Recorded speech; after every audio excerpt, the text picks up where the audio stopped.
Setiap akhir tahun tanggal 25 Desember sebagian dari kita malah menyampaikan kalimat yang membuat mereka tidak kunjung sadar bahwa seharusnya prinsip hidup mereka adalah la ilaha illallah.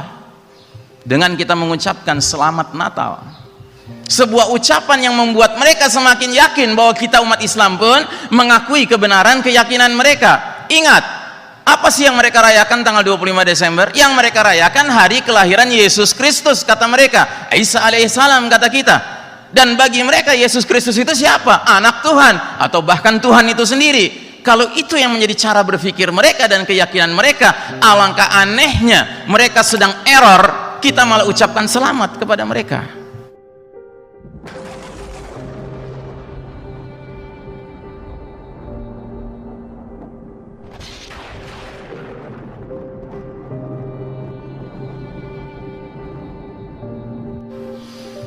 Marilah kita berlaku jujur dan berterus terang di hadapan Allah Ta'ala bahwa kita selama ini lemah, Pak.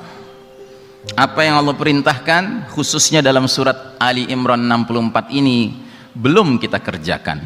Kita belum menyampaikan kepada ahli kitab yang ada di sekitar diri kita, kaum Nasrani khususnya, karena di negeri ini insya Allah nggak ada Yahudinya, Pak, kecuali Yahudi terapan barangkali 1-2 ada di negeri ini, ya kan? Tapi kalau Nasrani banyak di sekeliling kita.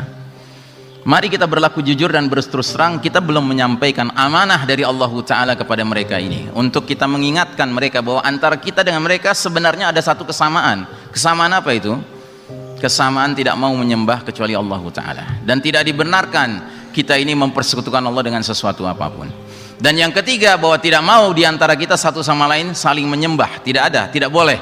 Ya, kita ini adalah hamba-hamba Allah yang harus menyembah kepada Allah semata.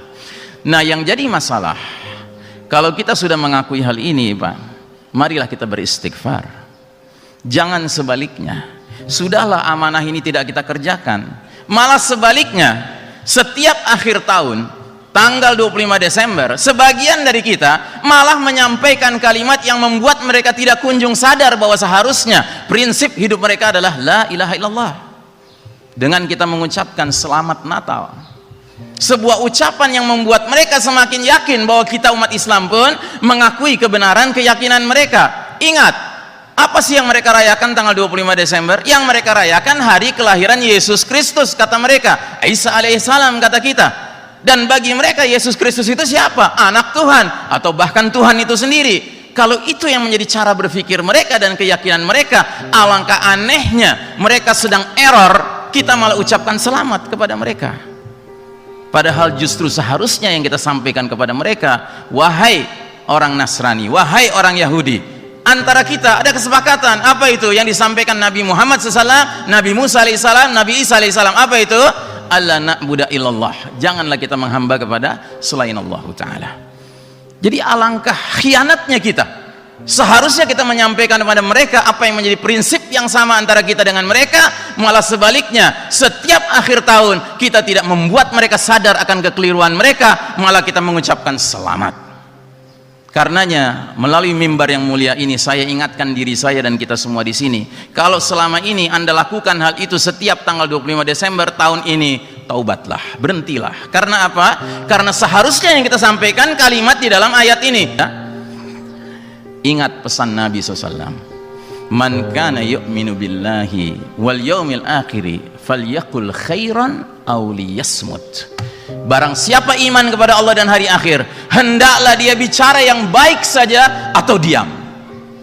Jangan menyampaikan yang baik, tidak, malah sebaliknya, kebatilan yang mereka lakukan kita ucapkan selamat kepada mereka. Tolong sadari betapa kelirunya hal itu, betapa beratnya tindakan kita itu. Karena apa? Sedikit banyak ucapan selamat kepada mereka ketika mereka sedang error akan membuat mereka menganggap kita memberi pembenaran kepada kekeliruan mereka. Sekarang coba Anda bandingkan, kalau ada orang baru keluar dari rumah bordil, ya, dia baru saja berzina dengan seorang pelacur, lalu keluar dari rumah itu kita katakan selamat ya, sudah berhasil berzina dengan seorang pelacur. Apakah mungkin kita ucapkan selamat ketika dia melakukan dosa seperti itu?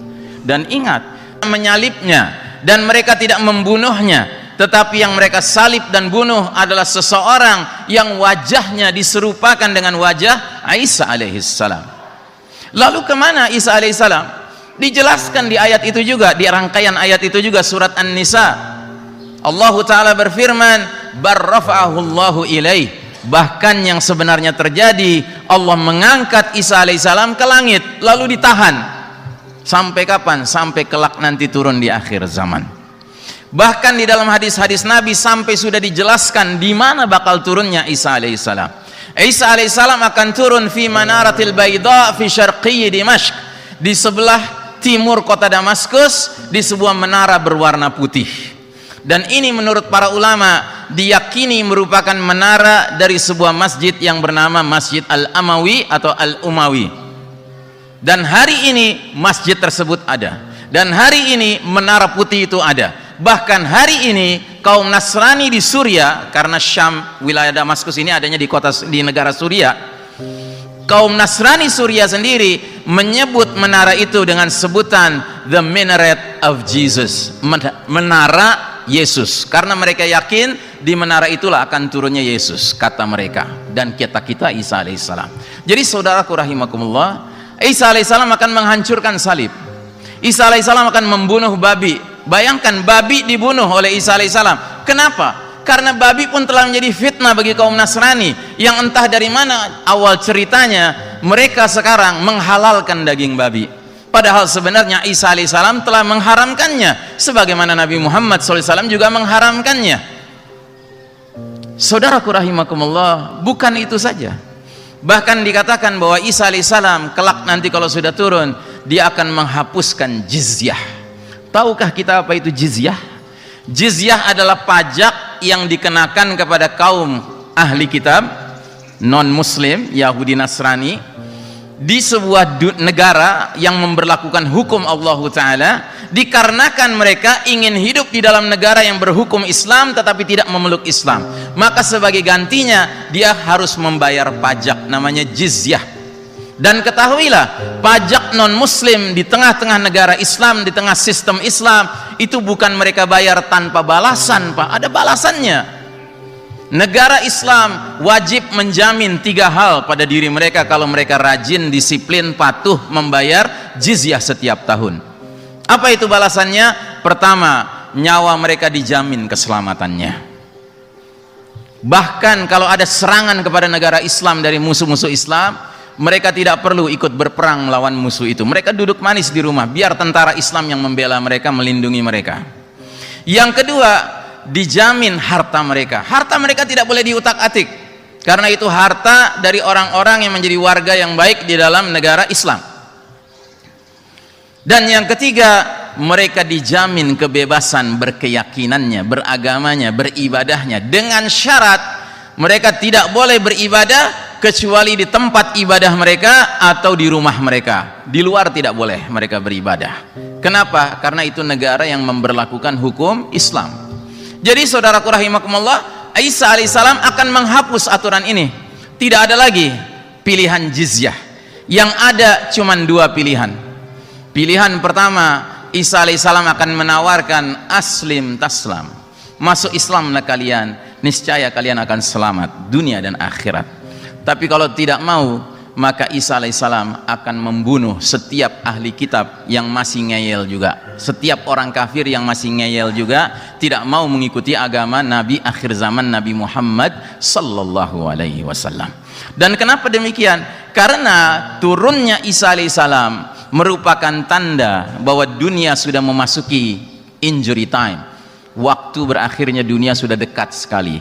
Alangkah keterlaluannya kalau masih ada orang kafir, ahli kitab, yang tidak mau menyadari kebenaran agama Nabi akhir zaman, al-Islam ini yang dibawa oleh Nabi Muhammad SAW, Nabi akhir zaman, padahal kiamat sudah dekat sekali terjadi. Jadi saudaraku rahimakumullah, itulah sebabnya Allah Ta'ala memerintahkan kita untuk menyampaikan kepada mereka, mengingatkan kepada mereka, alla na'budu illallah, marilah kita tidak menghamba kecuali kepada Allah Ta'ala, wala nusyrika bihi syai'an, dan marilah kita tidak mempersekutukan Allah dengan sesuatu apapun. Dan yang ketiga, wala nattakhidha ba'duna ba'dan arbaban min dunillah, janganlah hendaknya satu sama lain di antara kita saling menjadikan Tuhan-Tuhan yang disembah.